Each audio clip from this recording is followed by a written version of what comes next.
let the night wrap around you.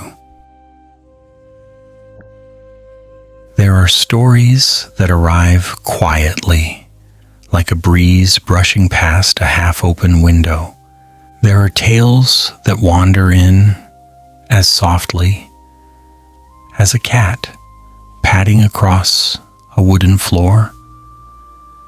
And then there are histories that settle beside you so gently you barely notice them at all until they've already lulled you into a peaceful drift. Tonight we let one of those histories rest beside us. The ancient Indus Valley Civilization, a world that once stirred with life but now whispers only in soft echoes. We move slowly, breathing evenly, letting each detail come floating in like a feather that forgot where it came from. There is no rush here, no urgency, only the calm hum of a story stretching itself out, ready to accompany you gently toward sleep. Long, long ago, in lands that today belong to Pakistan, India, and a touch of Afghanistan, a river flowed with a quiet confidence. The Indus River didn't roar or demand attention. It simply moved along like someone strolling while humming a faint tune. And beside this steady river, people began to build something, carefully, patiently, almost as though they didn't want to disturb the air around them. This slow-growing world became known as the Indus Valley Civilization, or the Harappan civilization, a name that feels soft enough to lay your head on. Around 2600 to 1900 BCE, it blossomed, though not in a dramatic way. It was more like the way moss grows, persistent, gentle, always there if you kneel down and really look. Two cities became the stars of this serene story, Harappa and Mohenjo-daro. But don't imagine them bustling or noisy. Think instead of an early morning town where everyone seems to agree that whispering is the polite volume for conversation. Streets were laid out neatly, as if designed by someone who loved straight lines more than surprises. Houses were made of fired bricks, tidy and warm-colored, lined up like they were posing politely for a painting. The most remarkable thing about Mohenjo-daro was its drainage system, so well organized, so thoughtful, that even modern cities might blush a little if they stood beside it. Imagine water flowing through channels, following its gentle path, unbothered, unhurried. Even wastewater seemed to have a better sense of direction back then than many of us do on a Monday morning. The people of Harappa were not dramatic architects of grand monuments. They preferred practical, comfortable spaces. Storage rooms, small workshops, homes arranged with a kind of quiet logic, all suggesting people who simply wanted things to work smoothly so they could get on with their day. If they left behind any grand proclamation, it was probably something very sensible like, "Let's keep things clean and organized, shall we?" They even developed their own script, carefully carved symbols, orderly and mysterious. To this day, nobody has been able to decipher them. Perhaps the script is shy. Perhaps it simply enjoys being unread. Or perhaps it's the ancient equivalent of someone scribbling notes only they could understand, never expecting curious humans thousands of years later to squint at them and whisper, "What does this mean?" In any case, the script remains a peaceful puzzle, asleep under the dust of ages. As centuries passed, the civilization gently faded, not with destruction or catastrophe, but with the quietness of a campfire burning down to its final glowing ember. Environmental shifts, river changes, and slow migrations nudged people to move elsewhere. And just like that, the humming towns grew silent. No drama, just an exhale, a soft closure. Today, Harappa, and Mohenjo-daro rest under the sun, dignified and patient. Their bricks may be chipped, but they still sit in tidy rows, as if waiting for someone to say, "You did well? You may rest now." And they do rest, year after year, century after century, pleasantly half awake, half asleep, carrying memories in the most unbothered way possible. As you drift with this story, let it settle around you like a warm, peaceful blanket.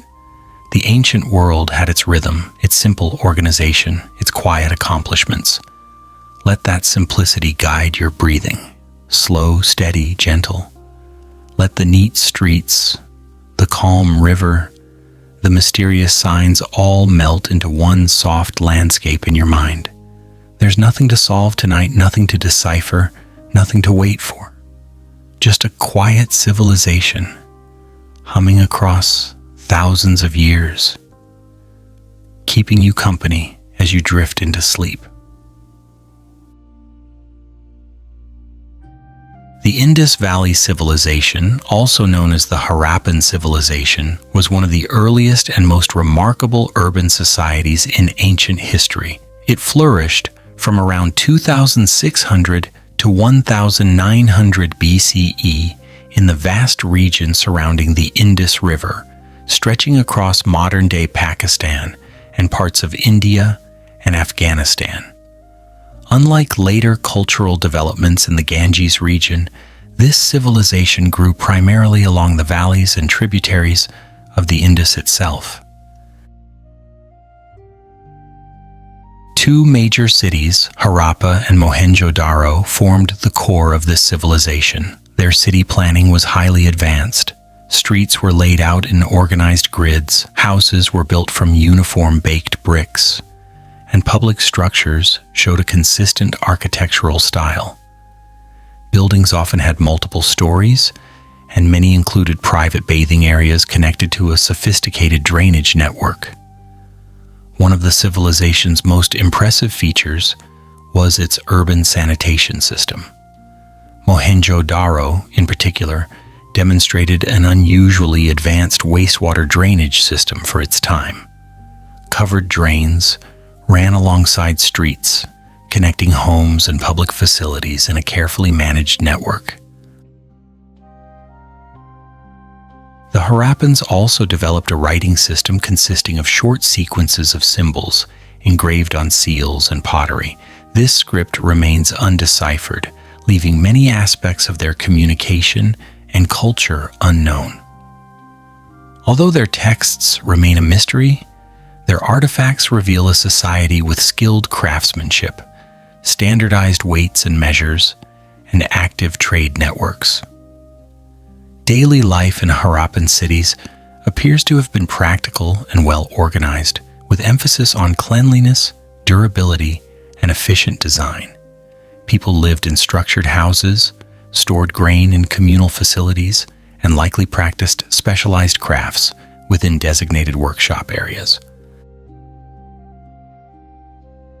The decline of the Indus Valley Civilization occurred gradually.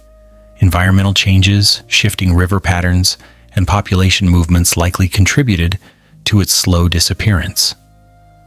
Rather than a dramatic collapse, it faded calmly over time. Today, the ruins of Harappa and Mohenjo-daro remain valuable archaeological sites, offering insight into one of the world's earliest and most quietly sophisticated civilizations. Chapter 1: The Gentle River and the Peaceful Muddy Land. Once upon a time, in a world tucked far behind the curtain of centuries, there existed a quiet stretch of land. It lay across what we now call Pakistan, India, and Afghanistan. But back then, it was not marked by borders or names, only by the soft breath of wind passing over plains and the low hum of days moving without urgency. And through this landscape flowed a river, calm, patient, and endlessly content with its place in the world. It was the Indus River, a ribbon of water that never hurried, never argued, never did anything more dramatic than shimmer under the sun. The river carried silt the way a mother carries a sleeping child, gently, steadily, as if afraid to wake it. And in this quiet rhythm, a civilization began to bloom. Not suddenly, not loudly, but slowly, like someone drifting into sleep, without realizing when the waking world slipped away. The land along the river thickened with possibility, the soil grew rich, and small settlements began to whisper themselves into existence. The Indus did not seem to mind. It simply flowed on, offering a peaceful backdrop for history to unfold, as if saying, "Yes, yes, build whatever you like. I'll just keep doing my thing." From that patient riverbank, the great Indus Valley Civilization emerged. If history books described civilizations as personalities, this one would be the quiet friend who organizes drawers for fun and always remembers to put lids back on jars. Nothing flamboyant, nothing chaotic, just calm, organized, and beautifully composed, like a soft melody played on a wooden flute somewhere far away. Cities began rising, not in a fierce, towering way, but in a steady pattern, carefully planned as though someone had drawn them while sipping tea. The two most well-known cities, Harappa and Mohenjo-daro, seemed designed by minds that adored neatness. Streets formed tidy grids. Houses were built with bricks so uniform you'd think they had attended a workshop on how to be the perfect rectangle. It was all wonderfully serene. Mohenjo-daro even boasted a drainage system so impressively modern that contemporary urban planners might look at it and whisper, oh no, they were good. Drains ran beneath streets, water flowed where it needed to flow, and the entire city behaved like it understood the importance of not making a mess. Even wastewater, for once in human history, knew how to quietly go where it belonged. Life in these ancient towns must have carried a gentle rhythm. People rose with the sun, tended to their tasks, shaped clay, wove cloth, built things, traded goods, and returned home at dusk when the air cooled and shadows stretched across the ground like sleepy cats. Everything suggests they liked harmony and order, not because someone forced them to, but because peacefulness suited them. They were, after all, children of a river that never raised its voice. The Harappans even created a script, carved elegantly into seals and pottery. It was a collection of symbols, each more intriguing than the last. But the script remains unreadable to this day, perhaps because it's shy, or maybe because after thousands of years, it simply refuses to explain itself. The symbols sit there quietly, like ancient doodles that pretend to hold deep secrets, but might just say something like, "Don't forget to feed the goat." No one knows. The script is keeping its mouth shut. And honestly, good for it. As time drifted onward, the civilization eventually began to fade. Not explosively, not tragically, just softly, like a lantern slowly dimming when the oil runs low. Environmental changes shifted rivers, people migrated, and the bustling calm of Harappa and Mohenjo-daro grew still. The cities did not collapse with a roar, they simply exhaled and settled into sleep. Today the ruins lie under the sun, quiet and patient. The bricks remain where they once stood, as if still respecting the original city plan. If you walk through them, there's a gentle sense that the civilization never truly left. It just became part of the landscape, drifting along like a thought you can almost remember but not quite grasp. And so the story of the Indus Valley Civilization begins with a humble river, peaceful mud, and a people who built quietly, lived contentedly, and faded gently, leaving behind a legacy of serenity that now floats softly through time. As night settles deeper, let us wander farther into the soft echoes of this ancient world, a world not shaped by thunder, but by patience. The Indus Valley people lived lives that seemed tuned to the tempo of gentle water.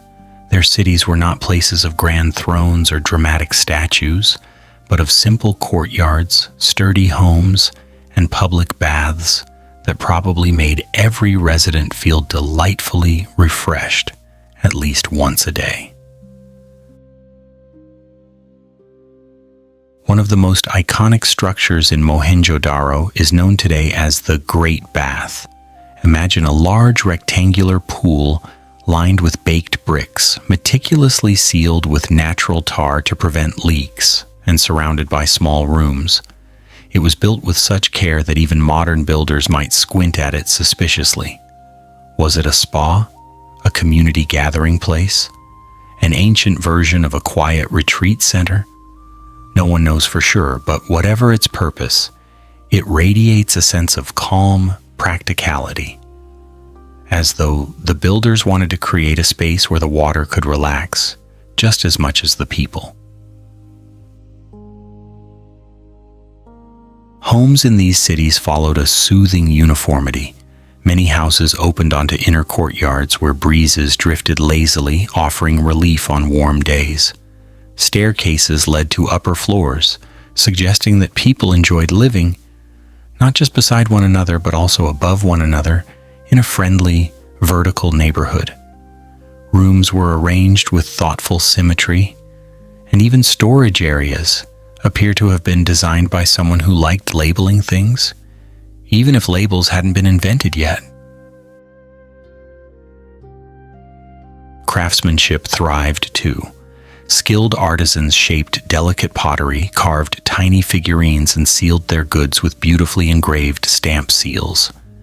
These seals often depicted animals: buffalo, elephants, rhinoceroses, and unicorn-like creatures that probably existed only in someone's imagination.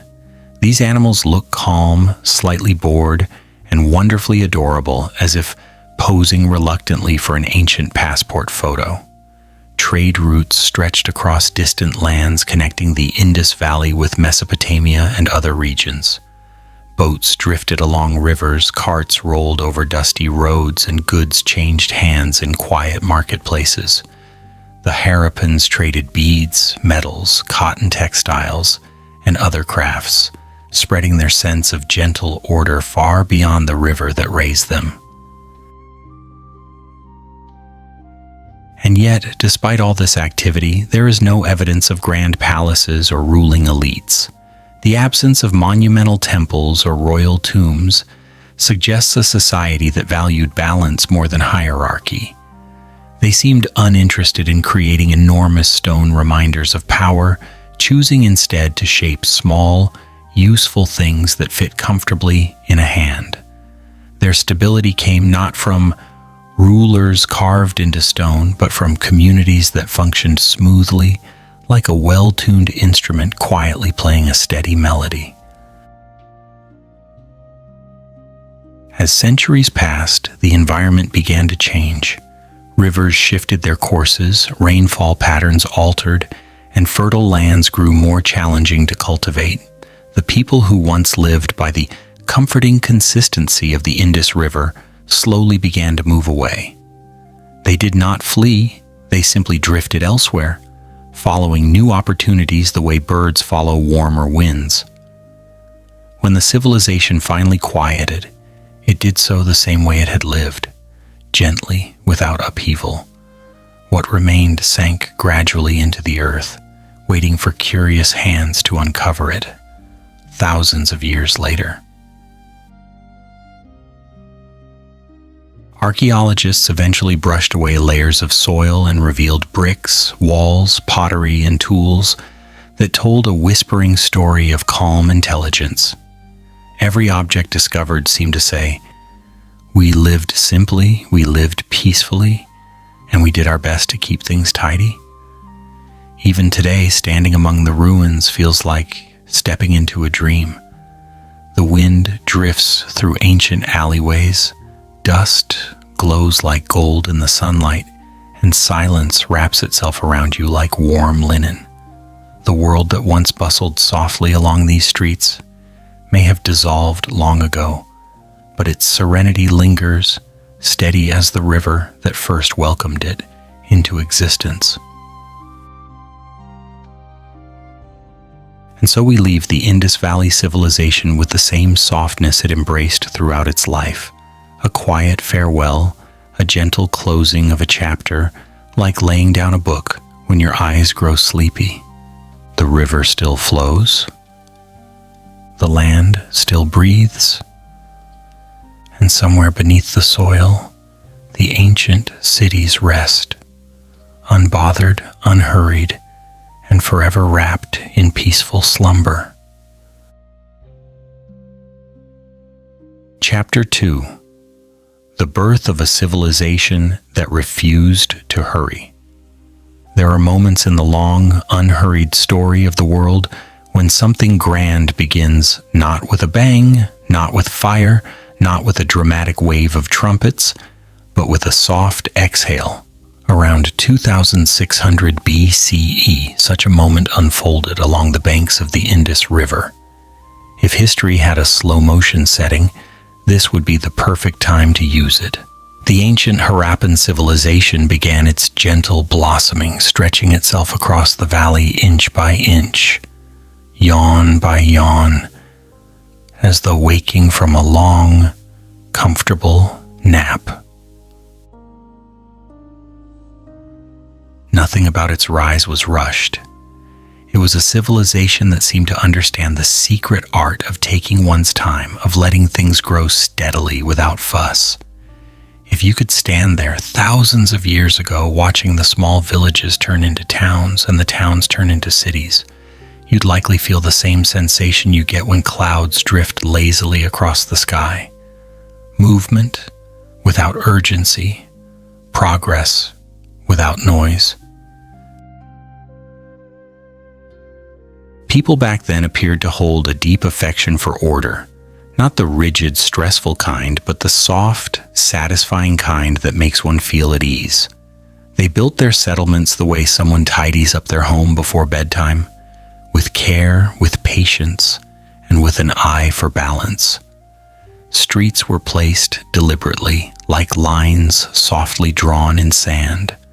Houses stood shoulder to shoulder, calm and sturdy, neither boasting nor shrinking away. Everything fit together in a peaceful pattern that made sense to the heart as well as the mind. As the years passed, this sense of gentle organization grew stronger. Cities began to form grids, straight streets, right angles, predictable layouts. It was as though the people had collectively agreed, let us build in such a way that we never lose our way, even if we wander in our thoughts. And so they did. The urban design of the Harappan world became a quiet masterpiece, the architectural equivalent of a lullaby humming softly through the valley. What made this civilization so endearing, even across the span of millennia, was the way it seemed to prefer harmony over grandeur. While other ancient societies loved to shout about their achievements, pyramids here, palaces there, the Harappans whispered theirs. They didn't construct colossal monuments or towering statues. Instead, they created cities that functioned beautifully, like well-tuned instruments meant not for applause, but for everyday comfort. There was something almost cozy about the way they worked together. Imagine a group of people deciding to build an entire city, yet somehow managing to do so without arguing about where to put the bakery or whose cousin gets the corner workshop. Everything suggests a smoothness to their cooperation, like ripples spreading evenly when a pebble is dropped into still water. No chaos, no feverish rush, just a steady rhythm, as if the civilization itself breathed in time with the gentle pulse of the Indus River. At night, the valley might have glowed softly with lamplight, the air warm and unhurried. Perhaps you could hear distant voices drifting through the streets, the quiet chatter of families, the soft footsteps of someone returning home, the gentle clang of pottery cooling after a long day of firing. Even the tools left behind by archaeologists reflect this steadiness. Well-shaped, well-used, crafted with hands that knew patience intimately. This was not a civilization that sprinted. It strolled. It gave itself the luxury of time, and somehow, in that slow unfolding, it managed to become one of the most sophisticated, ancient societies the world has ever known. Their love for order extended inward as well. The Harappans seemed to arrange their lives with the same tenderness one might give to straightening pillows before lying down to rest. Food storage systems were organized carefully. Workshops showed thoughtful placement of tools. Even their mysterious script, still undeciphered today, has a neatness to it, a sense that each symbol was placed exactly where it wished to be, no more and no less. Everything the Harappans touched carried a quiet elegance, a kind of serenity that seems almost unusual for a civilization of such scale. They didn't seek to dominate nature, they simply lived alongside it, absorbing its calmness and reflecting it in their homes, their streets, and their way of life. In the end, their greatest achievement may not have been any physical structure at all, but their way of existing, softly, cohesively, peacefully. A civilization born not from ambition, but from rhythm. Not from conquest, but from balance. Not from urgency, but from the steady heartbeat of time itself. As the centuries drifted on like petals floating down a slow river, the Harappan world expanded further across the valley. But again, nothing about its growth felt rushed. It was as though the civilization was practicing a long, deliberate meditation. Inhale, expand a little. Exhale, settle into place. Villages stretched into towns, towns into cities, and cities into connected networks where daily life unfolded with peaceful consistency. The landscapes around them transformed into tapestries of brick and earth woven with care. The people built homes with walls of fired brick, each one shaped with such perfect regularity that modern engineers might raise an admiring eyebrow. These bricks were not dramatic, but they were loyal, sturdy, dependable, ready to endure whatever time might throw at them. Even today, many remain in place, refusing to crumble, as if politely saying, "No, thank you, I'm still working." The Harappans, it seems, enjoyed tidiness to a delightful degree. You can almost imagine them looking at a row of houses and saying, yes, let's make them all neat, all aligned, all comfortable for anyone who walks by. There is something soothing about a city that is designed to make sense, not to overwhelm you, not to impress you with grandeur, but simply to let you breathe a little easier. Their streets ran straight and true. Their neighborhoods were thoughtfully organized.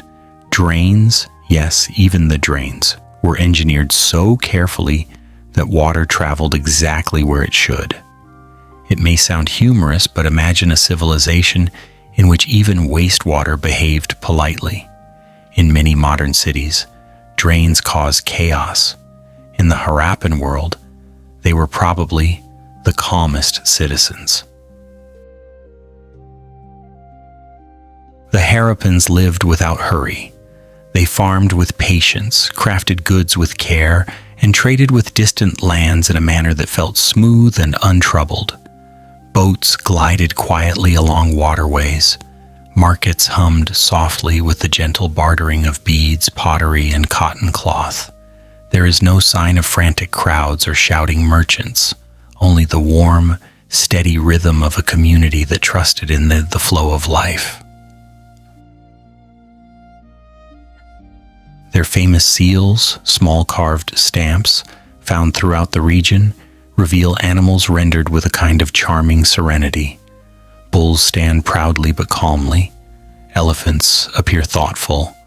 There's even a unicorn-like creature that seems to be staring into the distance as though contemplating the meaning of existence, or maybe just trying to remember if it left something cooking at home.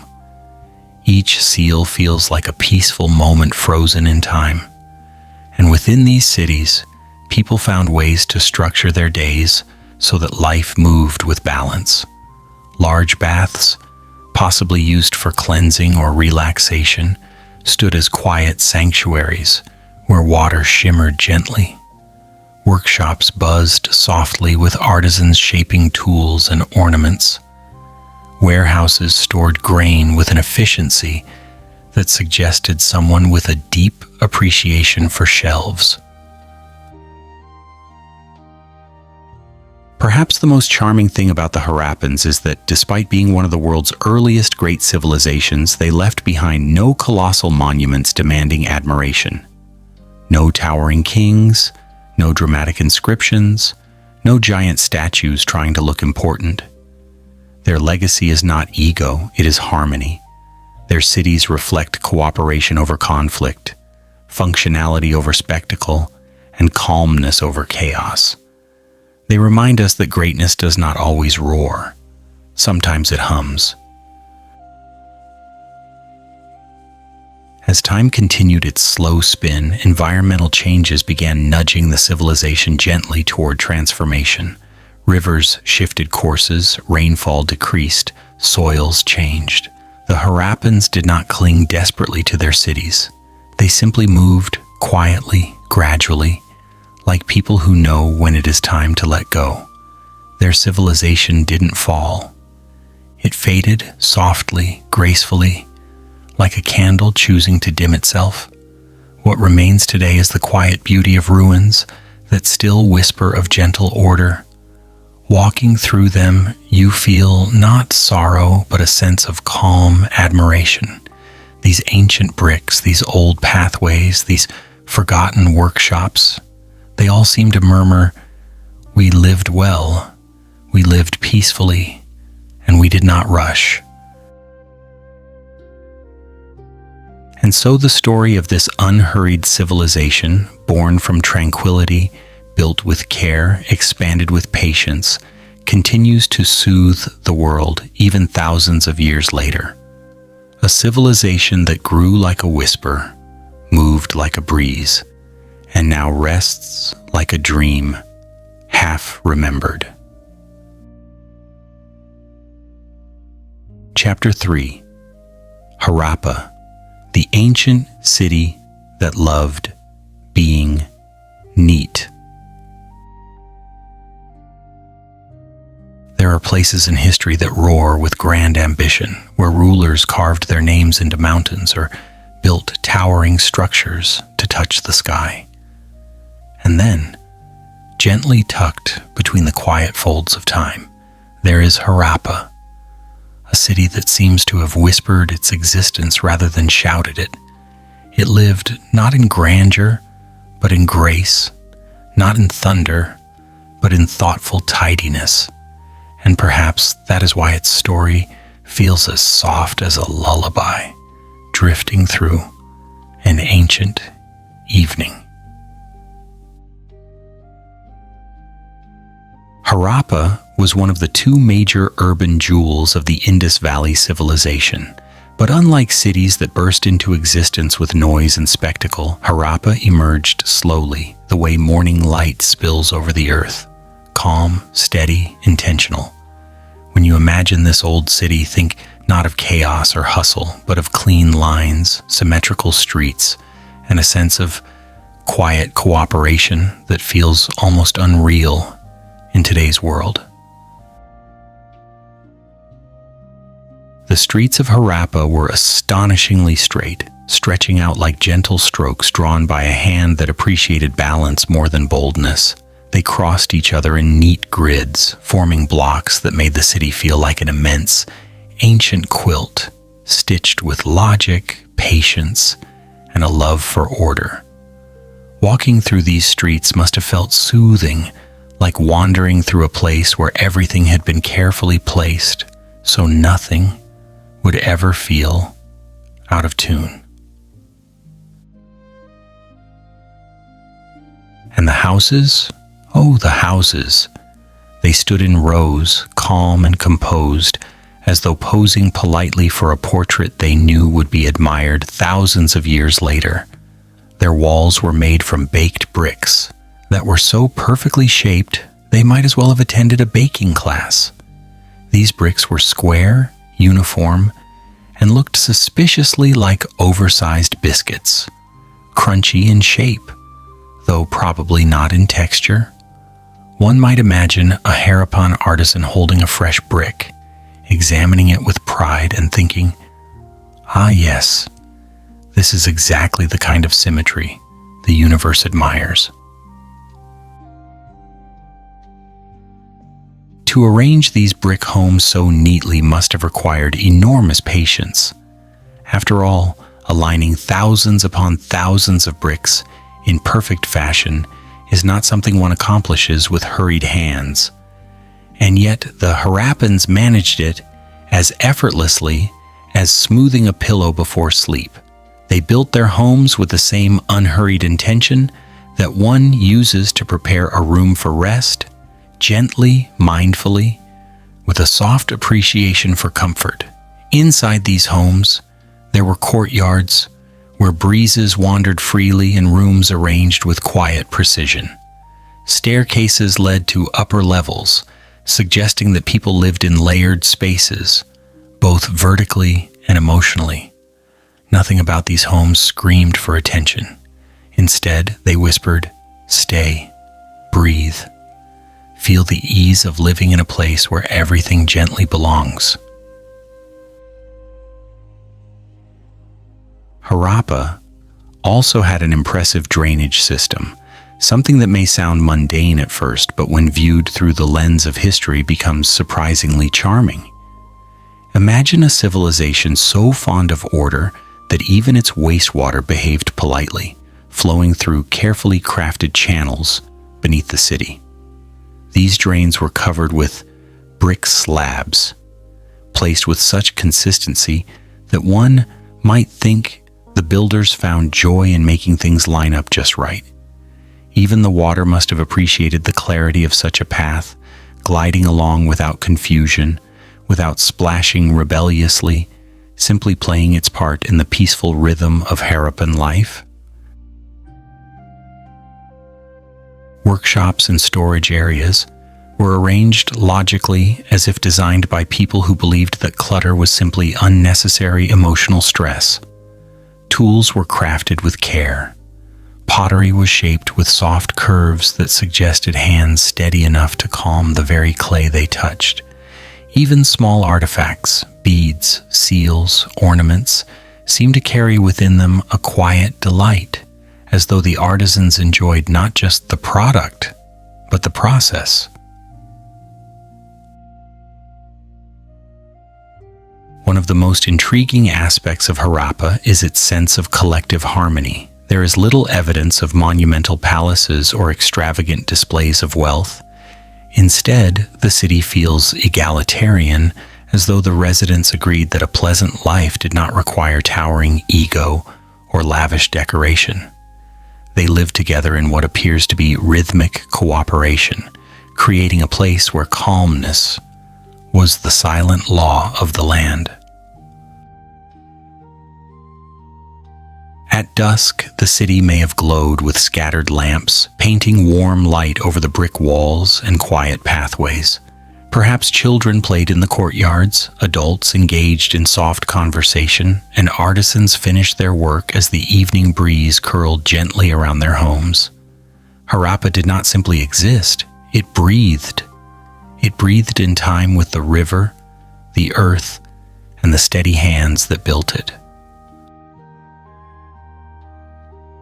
The beauty of Harappa lies not in dramatic achievements, but in gentle perfection. It is the charm of a city that never tried to impress, and yet impressed everyone who discovered it thousands of years later.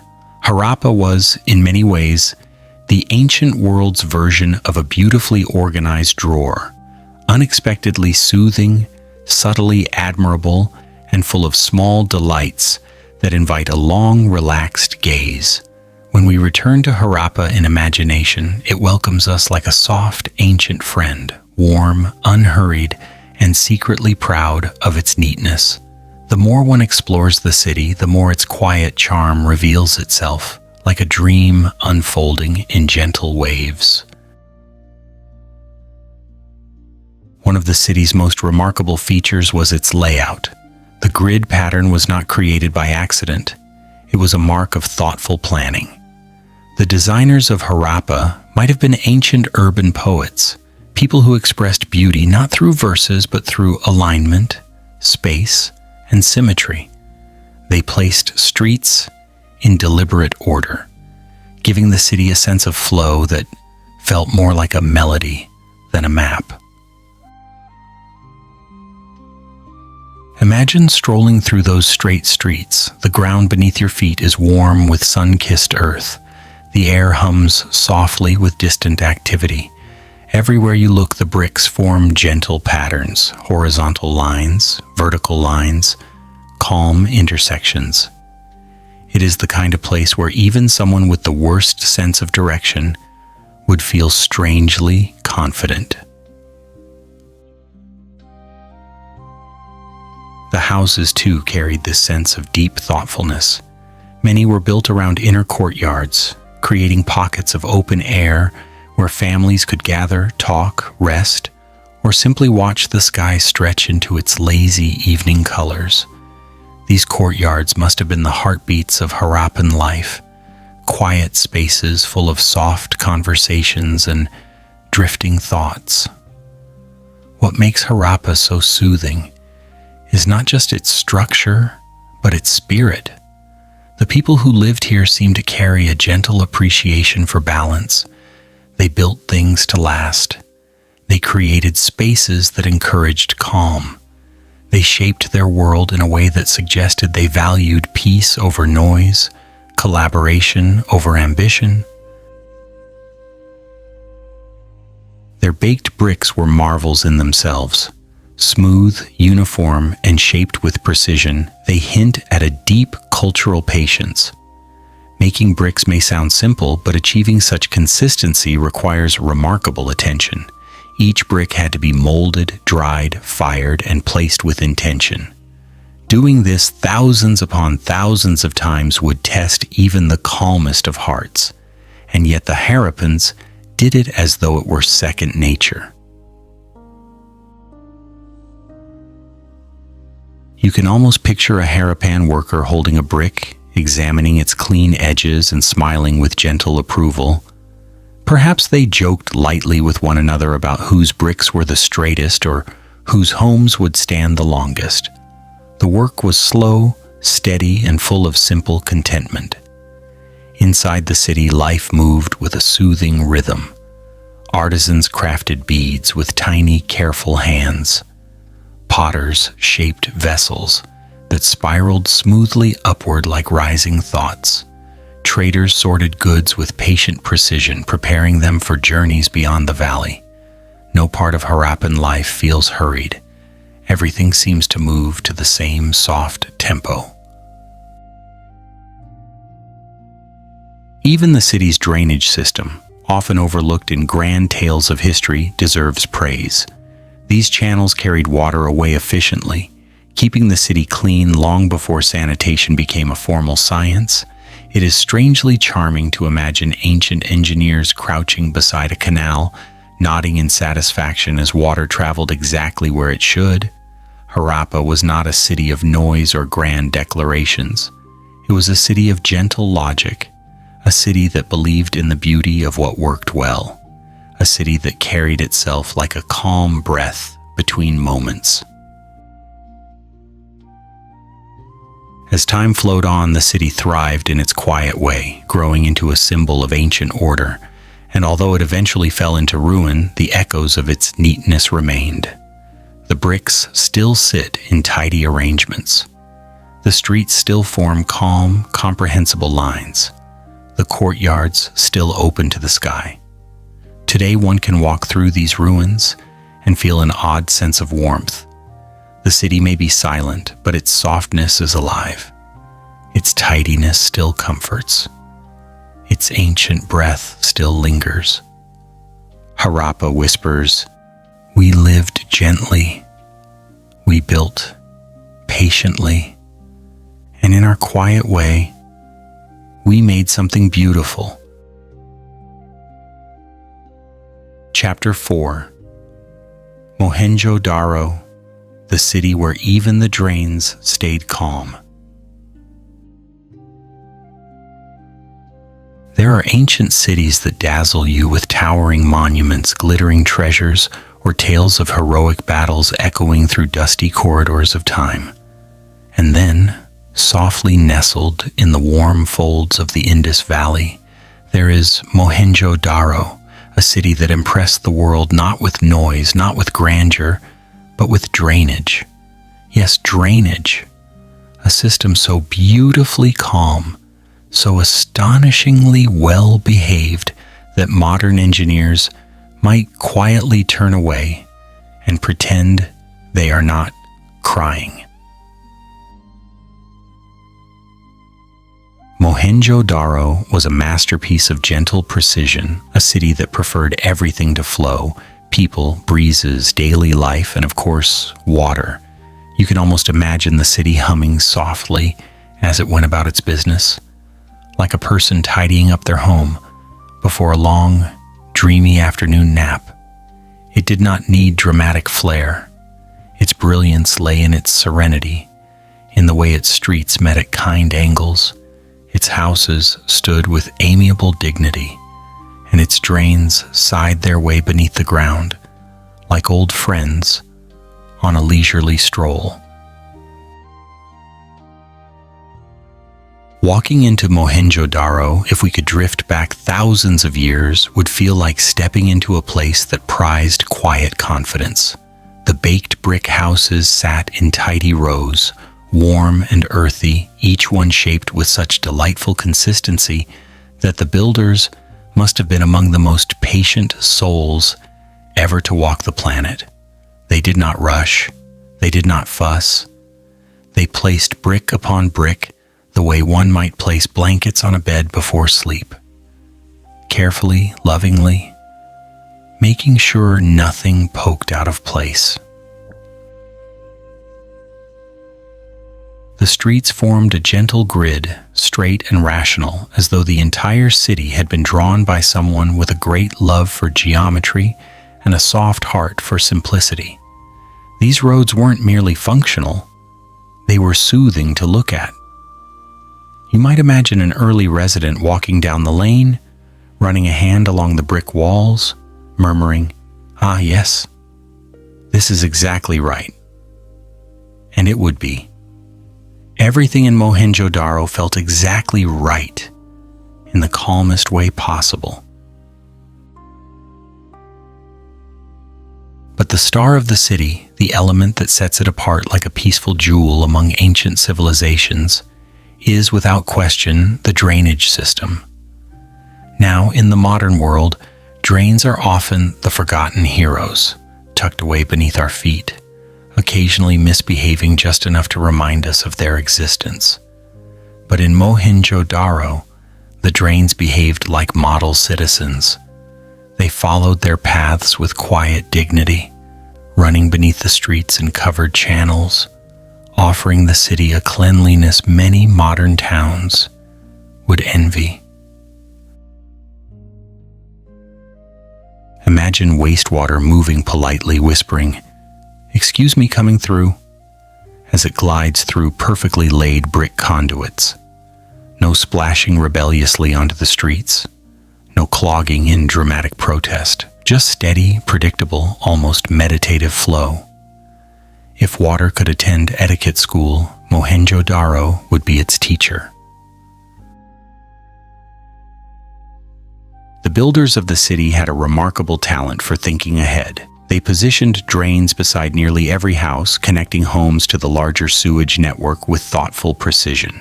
Some houses even had private bathrooms, an incredible luxury for the time, and one that suggests the residents deeply valued cleanliness, comfort, and perhaps a few quiet moments alone where they could sit and ponder the meaning of life without interruption.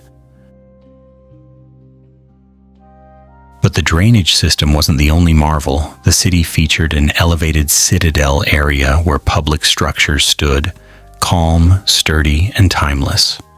Among them was a structure now known as the Great Bath.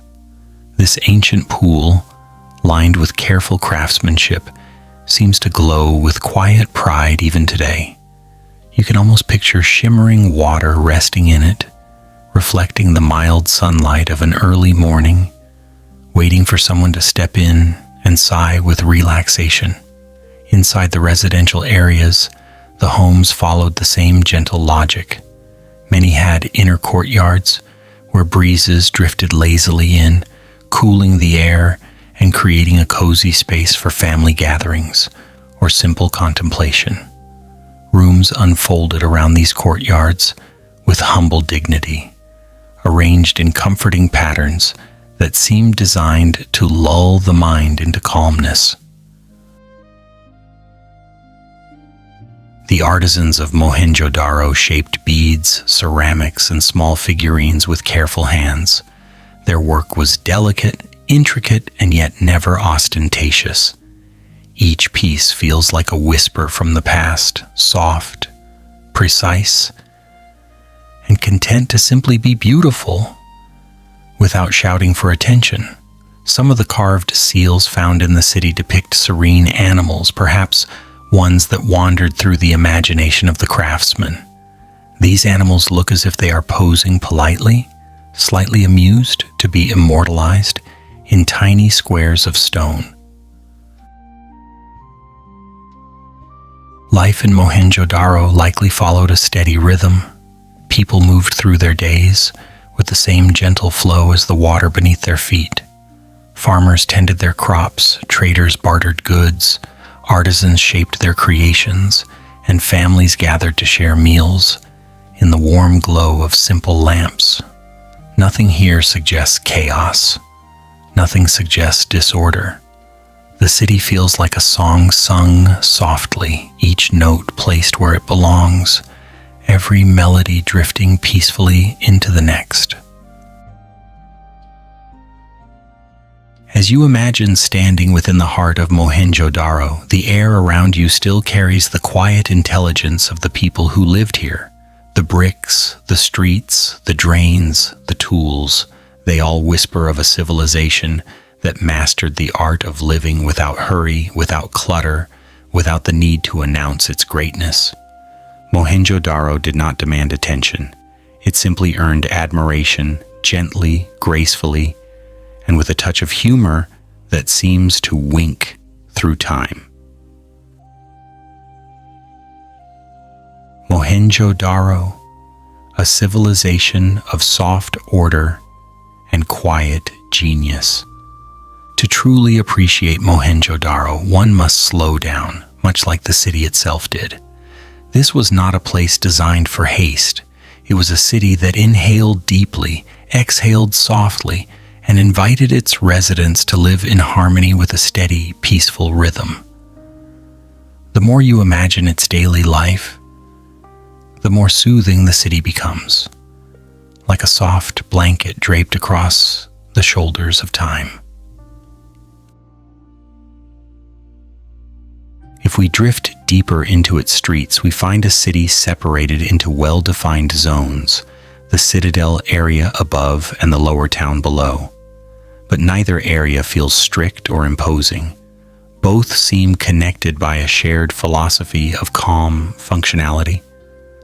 The citadel was not a throne for rulers shouting orders. It was a gentle plateau where public life unfolded with quiet dignity.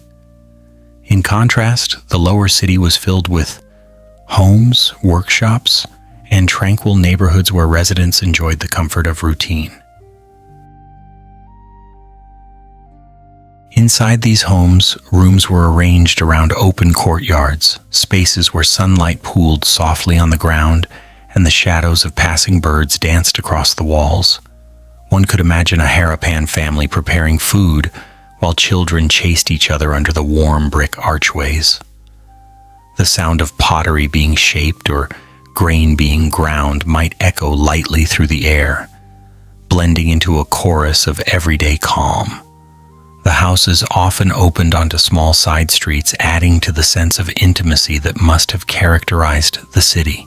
Everything in Mohenjo-daro seemed designed not to overwhelm but to envelop its inhabitants in gentle familiarity. The marketplace likely buzzed with life, but not the kind of loud, chaotic buzz seen in many ancient or modern cities. Instead, think of a soft hum, a warm murmur of friendly exchange. Traders might offer beads of brilliant colors, each bead crafted with care and polished to a fine glow. Others might display pottery shaped into elegant curves, bowls that could cradle meals with motherly tenderness. The people of Mohenjo-daro were skilled in metallurgy, pottery, bead making, and weaving. Their hands moved with quiet confidence, shaping objects that carried both utility and beauty. Even simple tools exude a sense of calm craftsmanship, as if the maker believed that harmony could be infused into the things one touches daily. And yet, for all its wondrous creations, the city's sense of sanitation remains its most iconic feature. The drainage system extended everywhere, linking homes, public baths, and even the smallest workshops. Some drains had inspection holes, a charmingly practical detail that shows how much the Harappans valued maintenance. After all, even the calmest drain occasionally needs a checkup. It is strangely delightful to imagine Harappan workers performing routine inspections with a gentle nod of approval saying, "Yes, yes, all is flowing well," before covering the drain and moving on, perhaps stopping for a snack afterward. There was a wisdom in their design, a softness, a practicality that seems to hum through every brick. Their methods suggest that they understood the importance of a clean, flowing city, not for prestige, not for power, but because a tidy environment makes life quieter, smoother, and pleasantly predictable.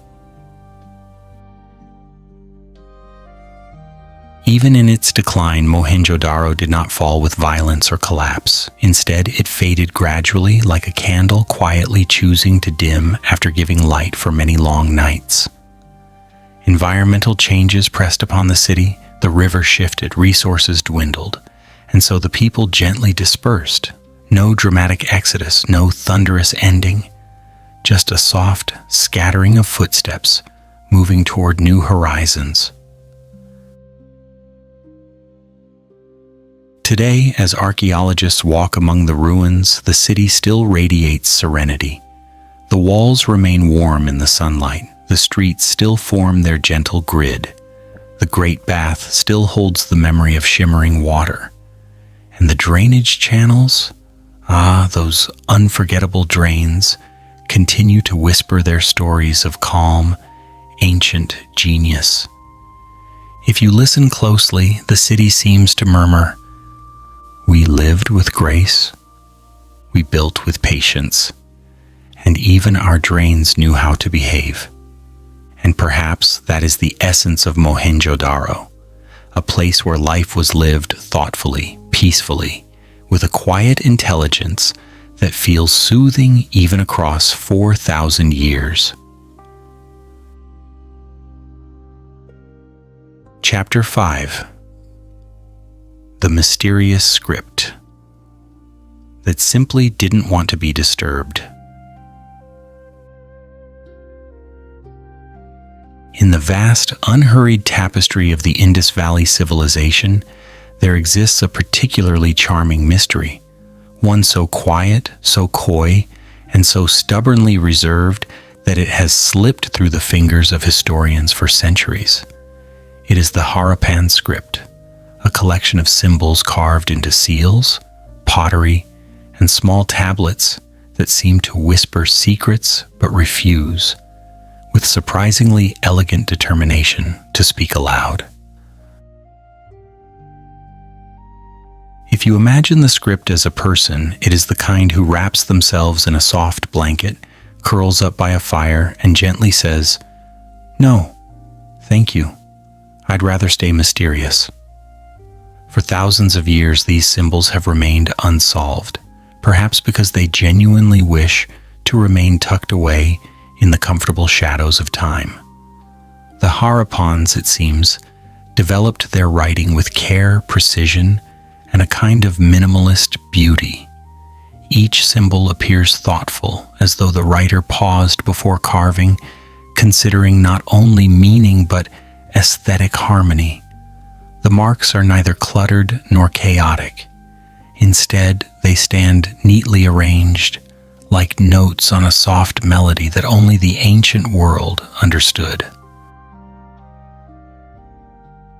Some symbols resemble animals, others seem geometric, and some look like they might represent objects, though that is simply modern speculation. Scholars have squinted at these symbols for decades, tilting their heads left and right, hoping a fresh angle might reveal a hidden clue. But the script, delightful and sleepy as it is, has politely declined to cooperate.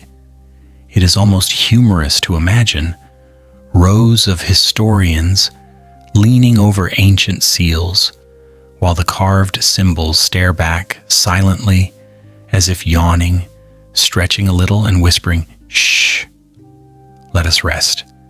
We've been through enough already." The Harappan script appears on countless artifacts, small, tidy seals made of steatite, smooth tablets, pottery fragments, and even tools.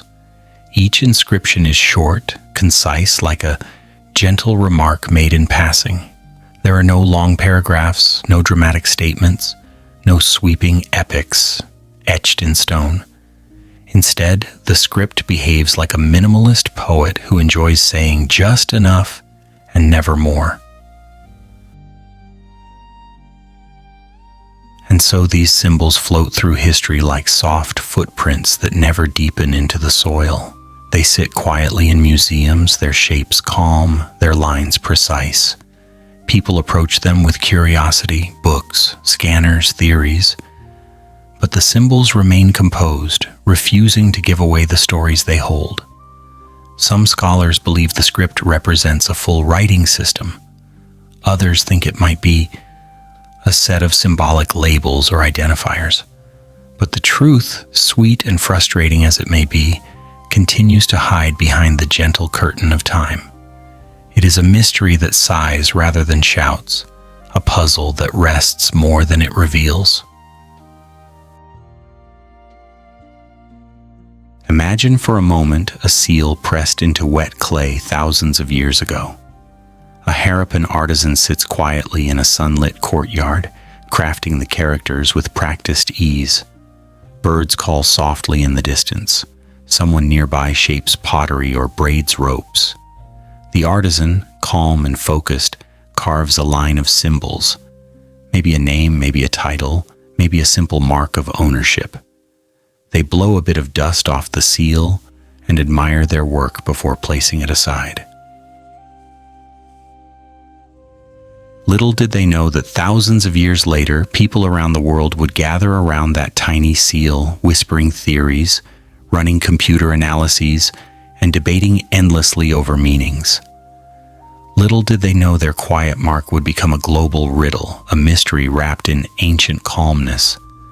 And perhaps, just perhaps, the script enjoys this, Perhaps it stretches, sinks deeper into its ancient slumber and thinks, "Ah, how delightful, all these people fussing over me. Yet still I remain unread." If the script could speak, it might laugh softly and say, "Why must everything be solved? Can I not simply exist? Can I not simply be?" The beauty of this writing lies not in what it says, but in the graceful silence it keeps. It reminds us that not all knowledge needs to be chased down. Some things can be appreciated for their quiet presence, like a gentle hum in the background, or the sound of water flowing at night, comforting, mysterious, and softly persistent. The Harappan script stands as a testament to the idea that mystery itself can be soothing. It invites us to surrender to not knowing, to let our minds drift gently like leaves on a slow-moving river. It is a reminder that history holds secrets not to frustrate us, but to remind us of how vast, how deep, and how quietly beautiful the human story truly is. And so, these symbols, carved with patience long ago, continue their restful silence. They are ancient dreamers, floating through time, wrapped in blankets of meaning that only they understand. And perhaps that is enough. The script that sleeps through time and smiles at our curiosity. If we wander further into the gentle mystery of the Harappan script, we find ourselves surrounded by symbols that seem to glow softly with quiet self-assurance. They are neither boastful nor dramatic. They do not demand attention. Instead, they rest calmly on ancient surfaces, almost amused by the attention they receive in the modern world. Each symbol carries an elegance, a softness in its curve or angle, as though the writers wanted to create a system that felt balanced and soothing. One symbol may resemble a fish, another a jar, another perhaps a plant swaying lightly in the breeze. Scholars have tried connecting meanings, grouping patterns, comparing inscriptions, but the script simply blinks sleepily and remains exactly as mysterious as the day it was first discovered. Some of the inscriptions appear on small amulets, perhaps carried by merchants on their travels. Others are stamped into clay lumps used for sealing goods, suggesting the Harappans valued organization as much as peace. A person in ancient Harappa might have sealed a basket of goods with a symbol that meant grain, or property of this family, or please handle with care. But we cannot be sure. The script, patient as always, refuses to clarify. It is this ambiguity that makes the writing feel alive. Instead of rigidly offering meaning, it floats around us like a dream we can feel but not grasp. The script whispers rather than speaks, and the whisper feels like a breeze brushing past your cheek on a warm evening. Present, real, but impossible to hold. The more we study it, the more we feel its gentle personality. The symbols seem to enjoy their role of being mysterious. They observe us from their ancient tablets with quiet humor. It is not a mocking humor, but a soft, playful one, like a cat that watches you search for your keys, even though it knows exactly where they are.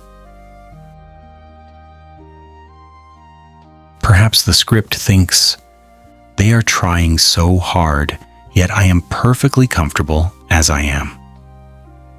In a world obsessed with answers, the Harappan script teaches the value of peaceful uncertainty.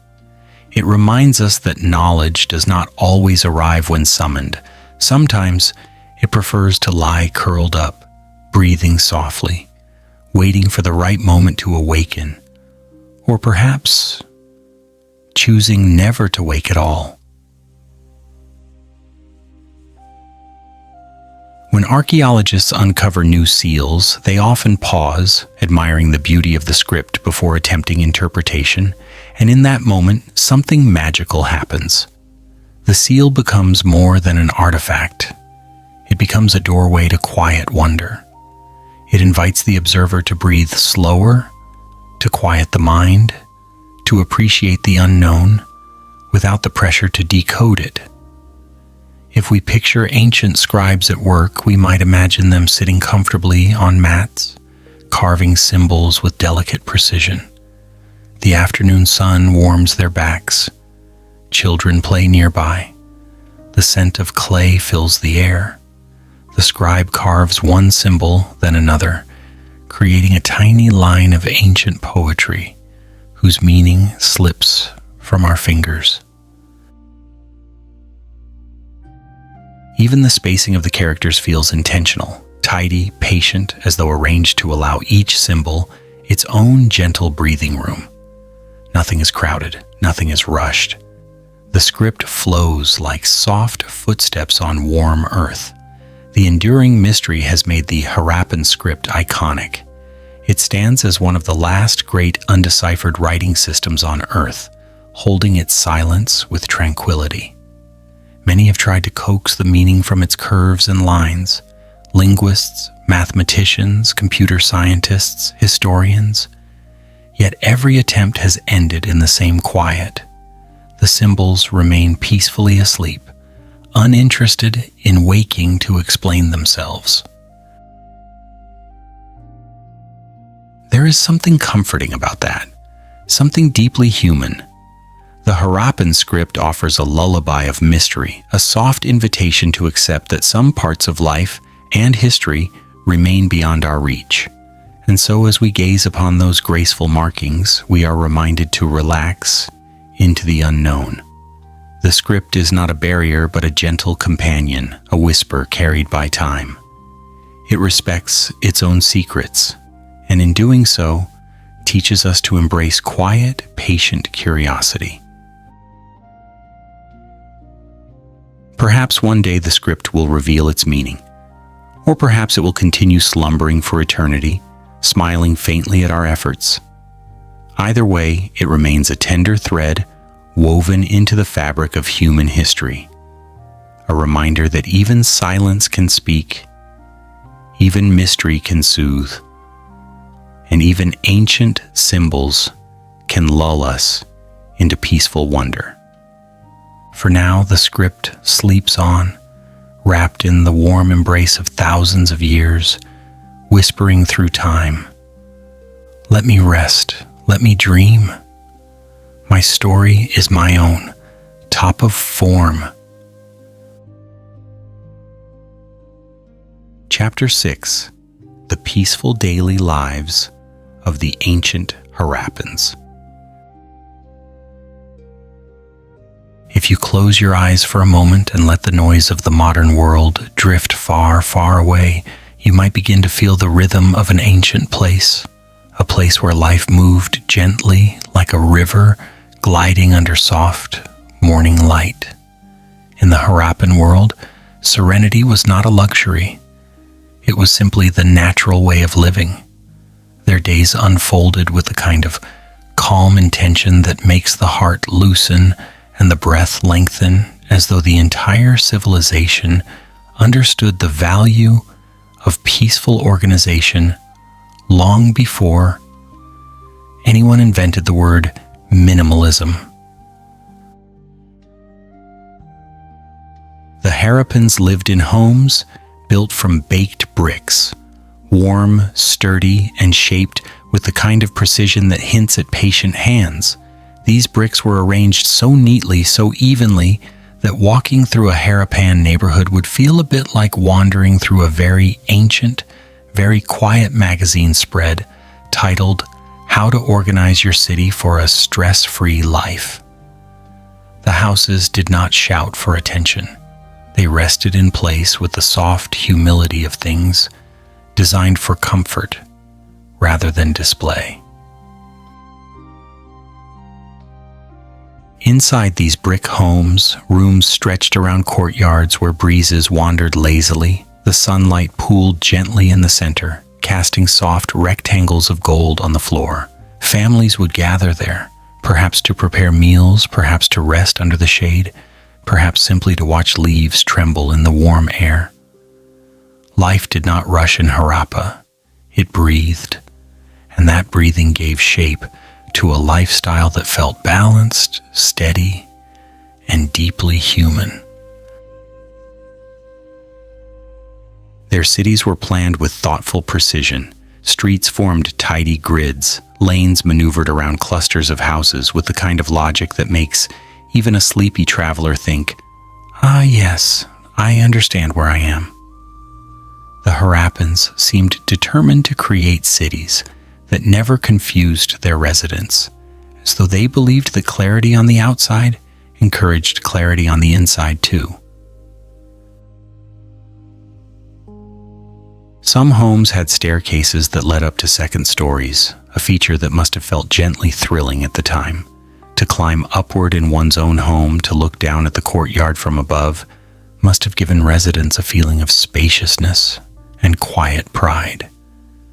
And yet there was nothing flashy about it. Even their two-story buildings whispered rather than flaunted their height.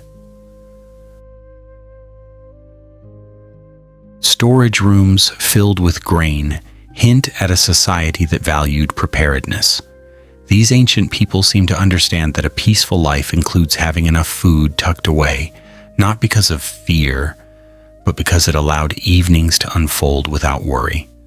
Warehouses were built near residential areas, each one designed like a careful thought. Everything had a place. Everything belonged somewhere. Everything was arranged with a soft sense of purpose. In Harappa, there were also shared public spaces, areas where people gathered to work, trade, or simply sit for a while.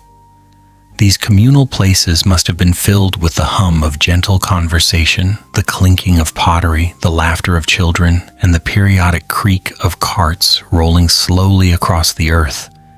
Even the marketplace, which in many societies buzzed with noise, was likely calmer here. The Harappans had a talent for organization that seemed woven into their spirit. Even bartering for goods may have happened in a neatly structured fashion, with traders placing their items in tidy rows, each row a quiet invitation. Craftsmen worked with patience that felt almost meditative. Potters spun clay with a steady rhythm that made the spinning wheel seem like a companion rather than a tool. Bead makers shaped tiny ornaments. With such careful hands, they could probably thread raindrops if they tried. Every finished item carried a softness, a sense that it was made in a place where no one rushed, no one shouted, no one pushed time forward too quickly. And then there was the water system, pipes, drains, and channels arranged with soothing precision. The Harappans believed in cleanliness not as a chore, but as a form of peace. Imagine washing your hands in a home centuries old, the water slipping away through a perfectly placed drain, disappearing into a system designed long before anyone knew what urban sanitation meant. It was simple, functional, and elegant in its quiet way. When evening settled over Harappa, the city must have glowed softly with lamplight. Families probably gathered for meals, the smell of warm grains and spices drifting into the night air. Children drifted toward sleep, while adults shared gentle conversations. Somewhere in the dark, a dog barked once, and then thought better of it, settling down again. Everything in Harappa seemed designed not just for living, but for living well, with calm hearts, tidy spaces, and a sense of belonging that wrapped around each person like a warm blanket at the end of the day. A gentle order that allowed peace to flourish. As we continue to drift through the soft rhythms of Harappan life, it becomes clear that the people of this civilization shaped their world with an almost poetic sense of order. Their cities were not monuments to power or ego, but to balance. To walk through Harappa, whether thousands of years ago or through the ruins today, is to feel the gentle heartbeat of a community that valued harmony in every detail. Public wells dotted the city, offering clean water to all who needed it. These wells were shared spaces, likely surrounded each morning by neighbors greeting one another with slow smiles and quiet warmth. Perhaps someone would lower a clay jar, hear the soft splash far below, and feel grateful for the simple miracle of fresh water. In Harappa, even water seemed to behave calmly, content to rise and fall through the day without drama. There were workshops where goods were shaped with hands that understood both patience and purpose. Metalworkers hammered copper with a rhythm that might remind one of distant lullabies. Stone carvers shaped seals with symbols that felt like gentle strokes of thought, small mysteries carved by steady fingers. These artisans did not just produce objects, they infused them with the peaceful cadence of their world. Some Harappans were merchants, traveling gentle routes connecting their cities to faraway lands. Their packs filled with beads, pottery, and cloth. They set out not in conquest, but in exchange. One can imagine them moving along dusty roads, nodding politely to travelers heading the opposite direction. Trade, for them, was not about wealth alone. It was about connection, about weaving their quiet presence into the wider tapestry of early human civilization. Inside the homes, the layout reflected a deep understanding of comfort. Rooms were arranged so that heat and light moved naturally, making life smoother and rest easier. Courtyards allowed families to gather in open air while remaining sheltered from noise and chaos. Kitchens were simple but functional, creating a space where meals emerged from calm cooperation rather than frantic preparation. The Harappans seemed to understand that the secret to a peaceful life lay in putting things where they belong. Tools hung neatly, pots stacked cleanly, food stored wisely. Even animals, goats, cattle, maybe a few stubborn donkeys, likely found themselves guided by gentle routines. Everything in Harappa suggested a community that knew the emotional beauty of order. Children played in narrow lanes, their laughter echoing lightly between brick walls. Their games were probably simple, involving stones, sticks, or small handmade toys.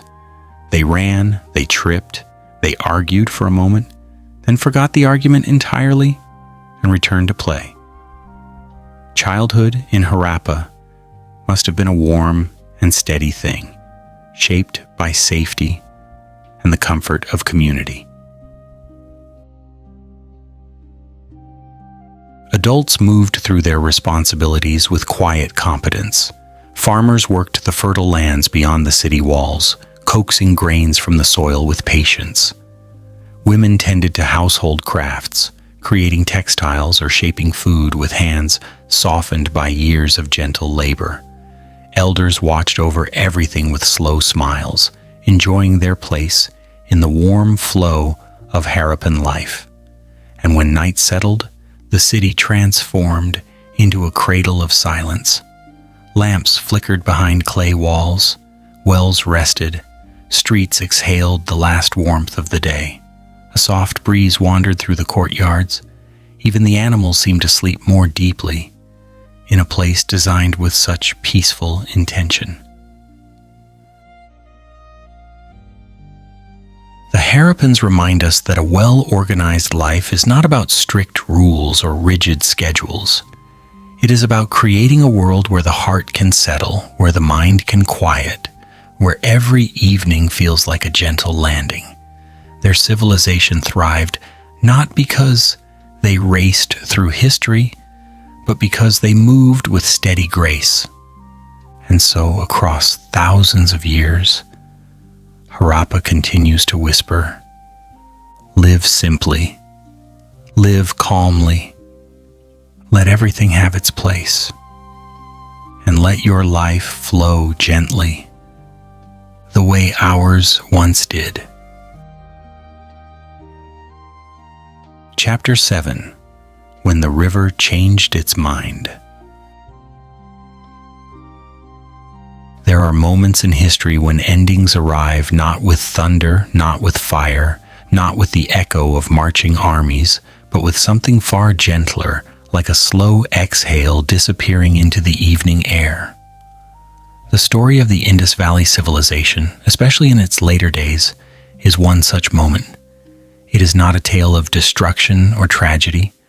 Rather, it is a soft unwinding, a gentle drifting apart, like the way shadows lengthen at dusk, or the way a quiet dream fades when morning light touches the eyelids.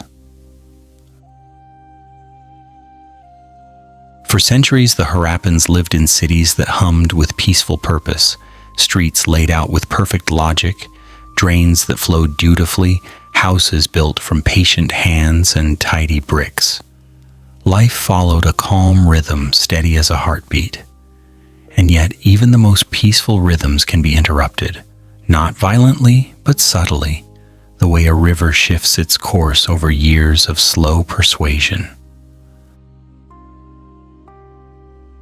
One day, though really it was not a day but an age, the river began to wander. Perhaps it felt a quiet curiosity.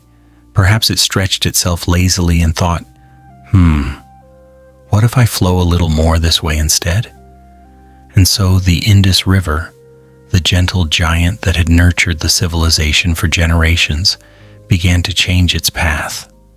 Not dramatically, not abruptly, just slowly, thoughtfully, the way a person might decide to switch pillows in the middle of the night because the other one feels just a little softer. This change, innocent as it might seem, whispered across the valley. The land that had once been lush and abundant shifted in personality. Water, the quiet caretaker of the Harappan world, no longer behaved as it had for centuries. Fields felt the dryness creeping in like a polite but unwelcome guest. Reservoirs no longer filled with the same certainty. Farmers noticed the soil losing its familiar softness beneath their feet. But still, there was no panic, no rushing. The Harappans were not people who scattered in fear or reacted with dramatic flair. They met change the same way they lived, calmly, thoughtfully, with a soft acceptance of the world's gentle unpredictability. In certain regions, rainfall patterns began to shift. Monsoons became less dependable. Seasons stretched or shrank in ways that felt just slightly off rhythm. Nature was changing its melody, slowly rewriting the song the civilization had danced to for so long. Imagine the Harappans waking each morning, stepping out into the warm air, noticing that things felt just a touch different. Not worse, just different. Perhaps the breeze carried a new dryness. Perhaps the familiar pathways to water now required a few more steps. Perhaps the great river that once roared with soft generosity now murmured more quietly, as though tired from holding its course for thousands of years. And so the people adjusted. They always adjusted. They shifted their farmland, changed their daily routines, built new wells, and made gentle efforts to hold on to their timeless balance. But the land continued its transformation, moving with the slow persistence of time itself. Migration began, not as a chaotic wave, but as a quiet drift. Families packed their belongings, pots, tools, beads, woven cloths, and whispered to their neighbors of new lands to the east or south. There were no hurried departures, no running, no frantic choices, just soft, thoughtful decisions. They moved the way cats relocate their sleeping spot, slowly, silently, finding somewhere that feels a little more comfortable. Some Harappans moved closer to the Ganges plain, where water promised a new chance for peaceful living. Others traveled into nearby valleys, and some stayed until the very last moment, watching their beloved cities sink into deeper stillness. As the centuries passed, the once bustling urban centers grew quieter. Workshops no longer rang with the rhythm of crafting. Marketplaces lost their cheerful murmur. Courtyards, once filled with warm conversation, now gathered dust instead of footsteps. And yet, even in abandonment, the cities did not crumble with violence. They simply rested. The bricks, still aligned in their neat rows, seemed to sigh with the memories of lives once lived between them. The drains, faithful friends to the city for so many years, sat peacefully, perhaps enjoying the first long nap of their existence. Everything felt suspended, as though the civilization had decided it was time to retreat into a well-deserved slumber. This gentle ending is what makes the story of the Indus Valley Civilization so soothing, so tender, so unique. It did not fall, it drifted. It did not shatter, it softened. It did not explode into history with a dramatic finale. Instead, it whispered, bowed gracefully, and stepped quietly off stage. And if you listen closely, even now, you can almost hear the soft rustle of those ancient footsteps fading into the distance, carried away by the same breeze that once cooled the city's courtyards. A quiet farewell to a gentle civilization.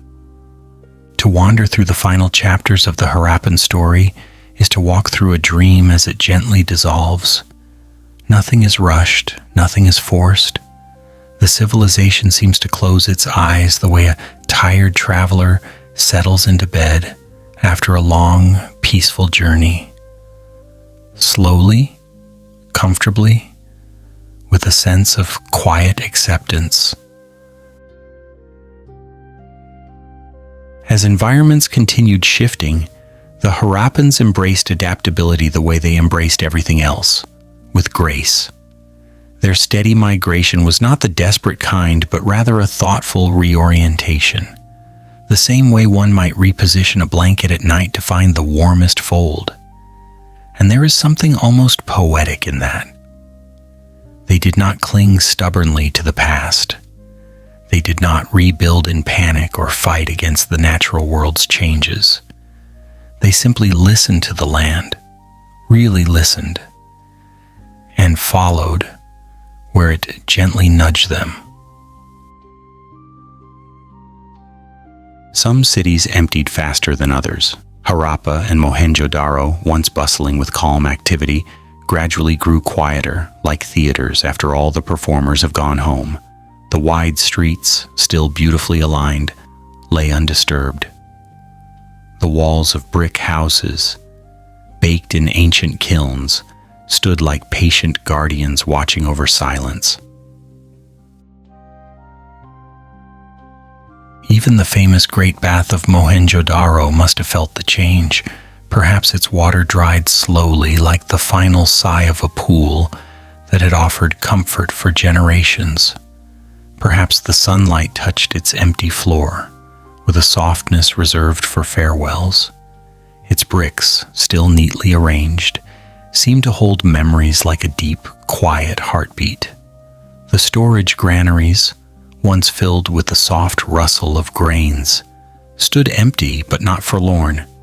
They felt like rooms waiting for a guest who would not return, but still grateful for the years of purpose they once knew. The seals carved with mysterious scripts, the beads shaped with tender hands, the pottery smoothed into graceful curves, all remained scattered across abandoned homes, each artifact whispering a story of life lived with gentle discipline and quiet joy. When the Harappans dispersed, they carried with them not just tools and traditions, but an entire philosophy of living, one centered on balance, calmness, and thoughtful design. Their way of life did not vanish.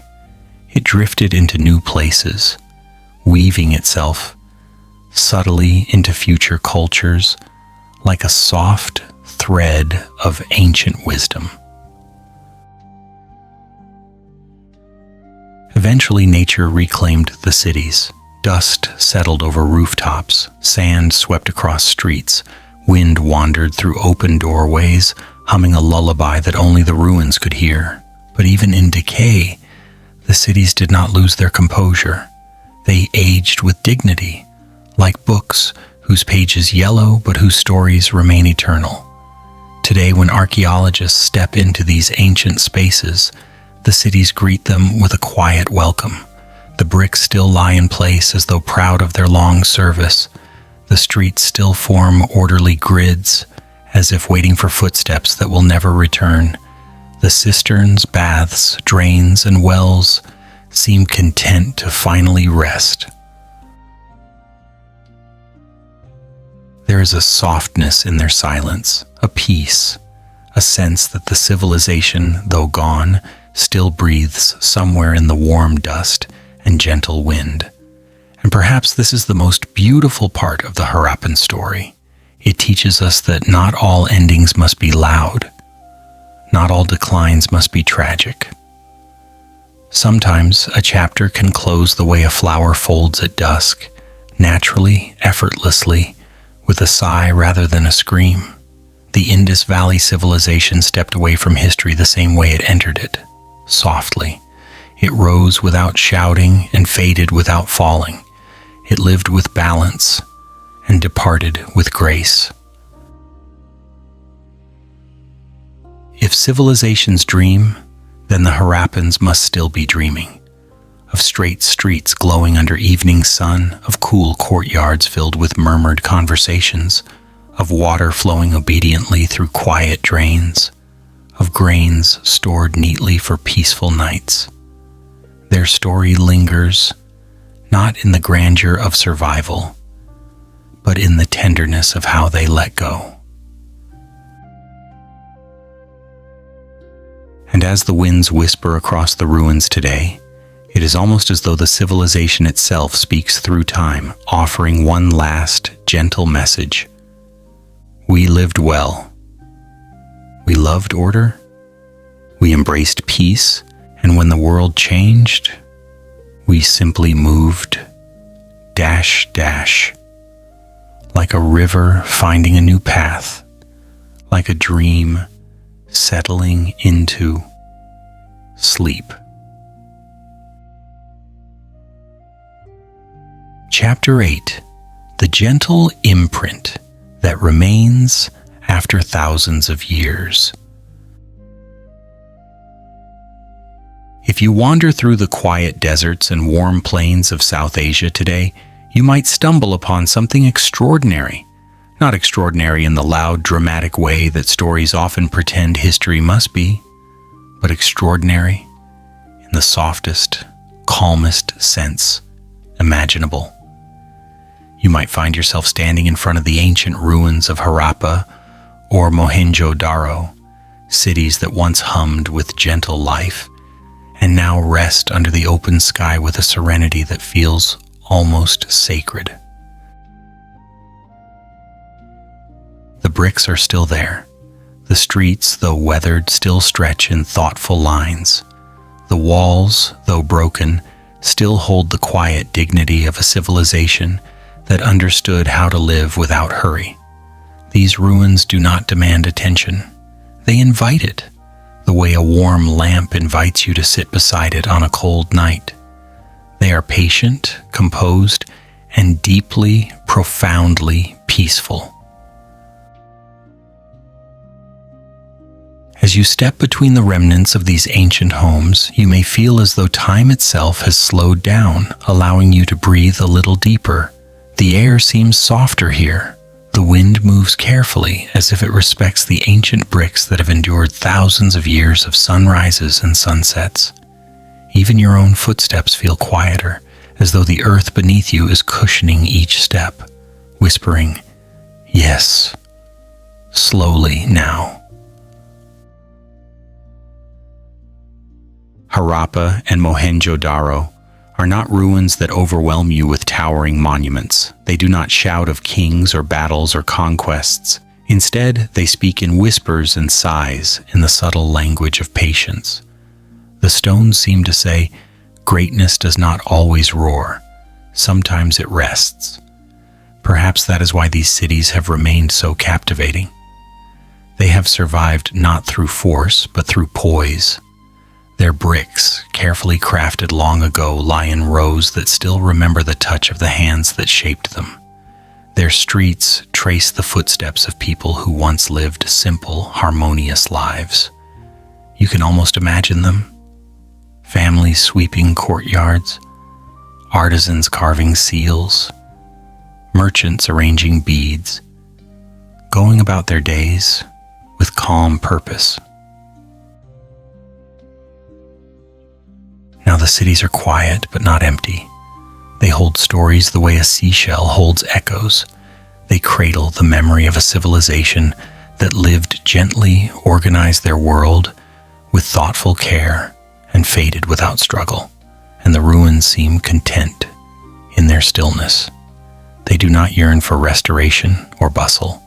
They simply are, and being seems to be enough. There is a certain soft humor in how neatly everything remains. You might look at the old drainage systems, those famously well-behaved drains, and wonder if even now, after thousands of years, the water would still know exactly where to go. It would be just like the Harappans to leave behind infrastructure that continues to make sense long after they themselves have moved on. Walking through Mohenjo-daro, you will find the outlines of homes with tidy rooms arranged around open courtyards. You might stand beside the remnants of the Great Bath, imagining the cool water shimmering in the sunlight of another age. You might trace your fingers along the edges of bricks that have survived the rise and fall of empires, the drift of sands, and the slow, unhurried work of time. And yet, nothing about these ruins feels sad. Instead, they feel deeply restful. They feel like an old friend, reclining peacefully under the sky, content with the journey they have already traveled. Visitors often describe an unexplainable calm that settles over them in these places. Perhaps it is the symmetry of the city planning. Perhaps it is the warmth of the ancient brick, or perhaps it is the knowledge that this civilization lived and faded without drama, no violent collapse, no tragic ending, simply a soft transition like a lantern dimming at the end of a gentle evening. The ruins remind us that not all endings are meant to break the heart. Some are meant to soothe it. And maybe that is the quiet power of Harappa and Mohenjo-daro. They challenge the idea that greatness must be loud. They challenge the idea that history is a sequence of battles. They show us that a civilization can be remarkable simply by being organized, peaceful, thoughtful, and kind to itself. It is as though the cities whisper, "You can do great things quietly. You can build meaning without noise. You can leave a legacy simply by living well."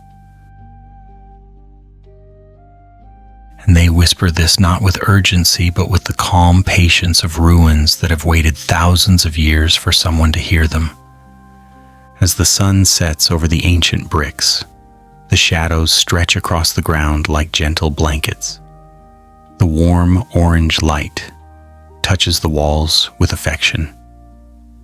And you feel, just for a moment, that the ancient world is still breathing here, somewhere between the cracks in the earth and the softness of the wind.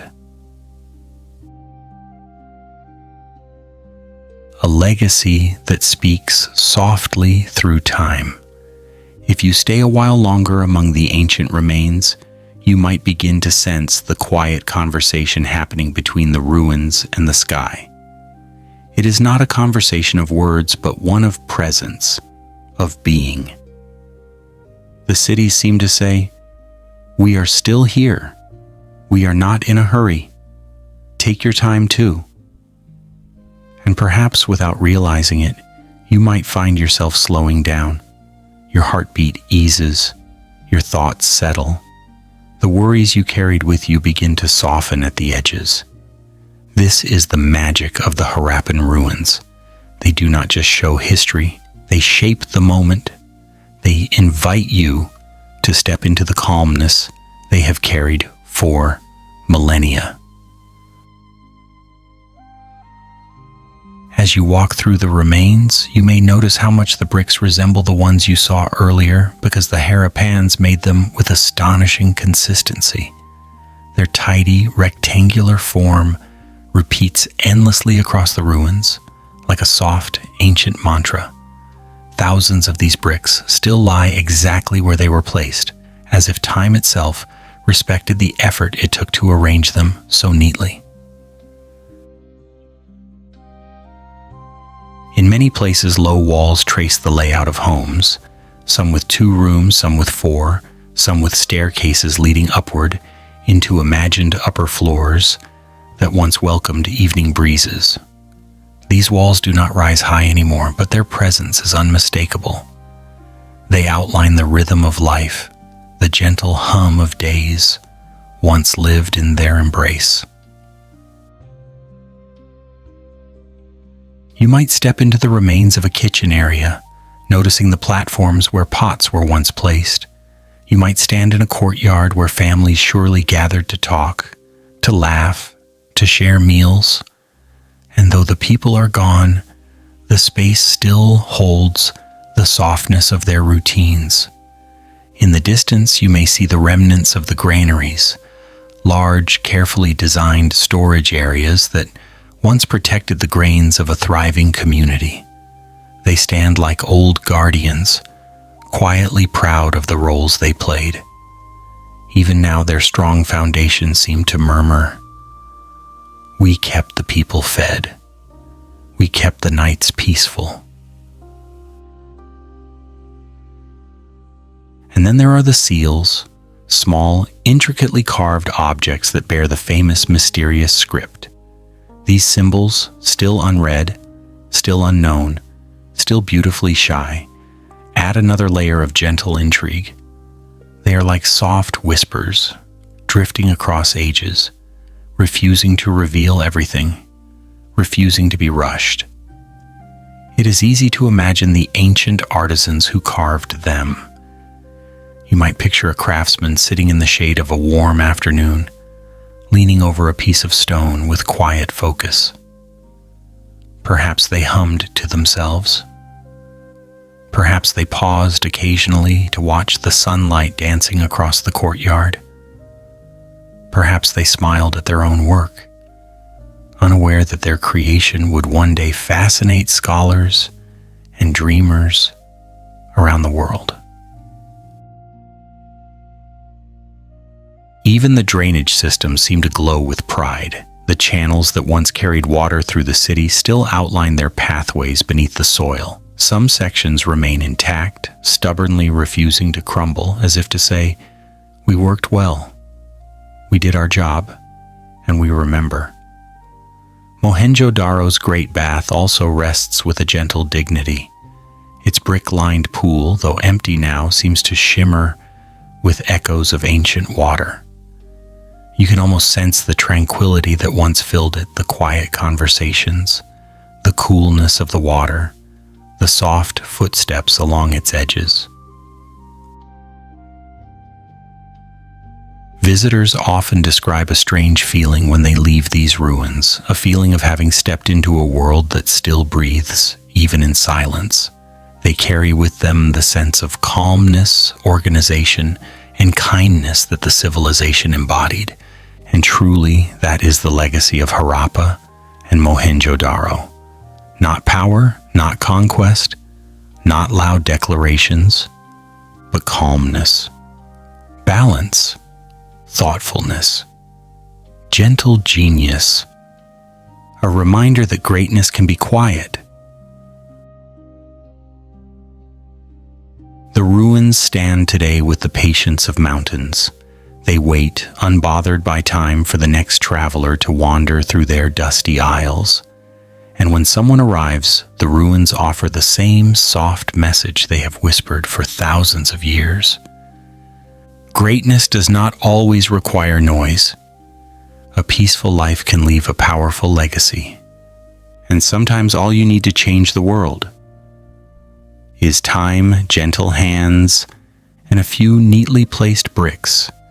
And beneath the warm sky, with the wind gliding softly over ancient stones, you understand. The Harappans may have faded, but their quiet brilliance endures, steady, warm, and alive in the patient heart of the earth. A soft and sacred summary of a glorious past. There are stories in human history that glow quietly beneath the dust of time, stories that rise not with the thunder of conquest, but with the shimmering grace of endurance. When we look back upon the ancient civilizations of the world, those early dreamers who shaped cities from earth and hope, we discover something both humble and heroic. Their achievements may now lie in ruins, but their spirit remains warm and steady, like a lantern still glowing after 1,000 years. Among these civilizations, the Indus Valley stands out in a particularly gentle way. It did not roar through history with empires or armies. Instead, it moved like a calm river, carving its path with patience. Harappa and Mohenjo-daro, the two great cities, were not built for spectacle, but for life itself, for families, for peace, for the soft rhythm of daily existence.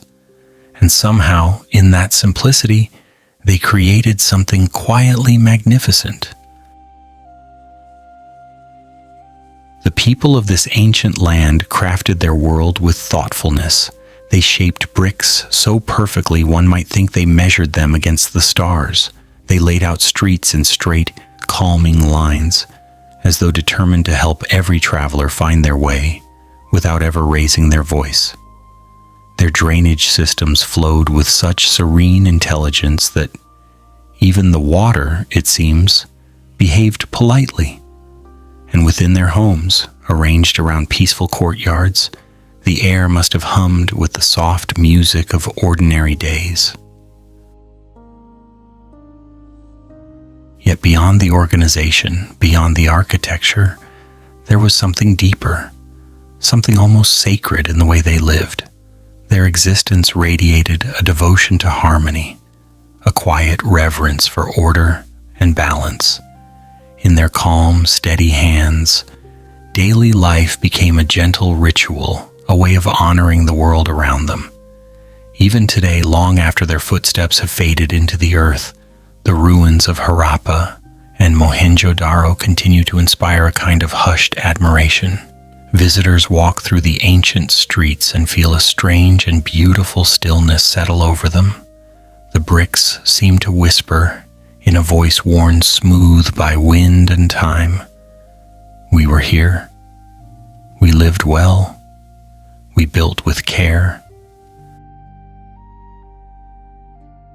And it is in this whisper that their sacred legacy lies, not in temples or monuments, but in the simple, unwavering grace of a civilization that valued peaceful living. The people of the Indus Valley left behind a history woven not with swords, but with patience, not with suffering, but with structure, not with noise, but with meaning. Their memory feels both humble and holy, as though touched by a gentle light that refuses to fade. Generations after generations have looked back on them with a quiet sense of awe, honoring their spirit not through rituals alone, but through admiration for their ingenuity, their balance, their calm wisdom. Their story is a reminder that sacredness can live in everyday things, in a well-built home, in a street that leads you true, in water that knows its path. It can exist in the soft determination of people who choose to build rather than destroy, to organize rather than conquer, to live in harmony rather than chase power. And perhaps that is why their legacy continues to rest gently upon the world. It does not shout for attention.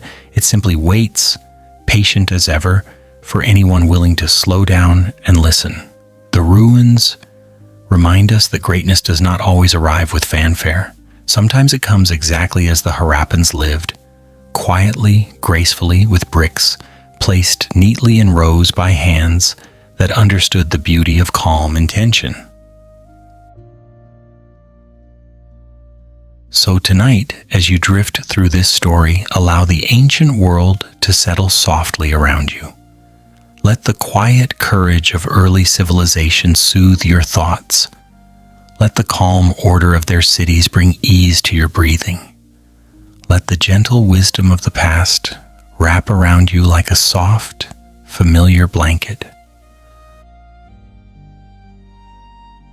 And when sleep finally arrives, slowly, kindly, the way history often moves, may it carry with it the peaceful echo of those who lived long before us, reminding you that stillness can be powerful and gentleness can be glorious. Good night, dreamer. May your rest be calm, your heart be light, and your dreams flow as peacefully as the ancient river itself.